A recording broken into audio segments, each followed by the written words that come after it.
ఈ సృష్టిలో మనకు కనిపించే దేవుళ్ళు మనకు జన్మనిచ్చిన తల్లిదండ్రులు, అమ్మ, నాన్న. నీకు మమకారం చూపించేది అమ్మ అయితే ధైర్యాన్ని చెప్పేది మాత్రం నాన్న. అటువంటి నాన్నే లేకపోతే ఆ ధైర్యం ఎక్కడి నుంచి వస్తుంది? జీవితం ఒక అడుగు వెనక్కు వెళ్ళిపోయినట్టు అనిపిస్తుంది.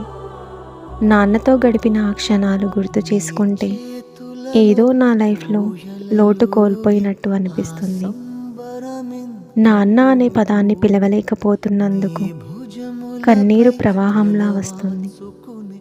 గుండెను నిబ్బరంగా చేసుకొని నాన్న భౌతికంగా మనతో లేకపోయినా ఆ పరమాత్మ దగ్గరే ఉన్నాడు అని, ఆత్మ శాంతించాలని ఆ కృష్ణ పరమాత్మని వేడుకుంటున్నాను. మిస్ యూ నాన్న.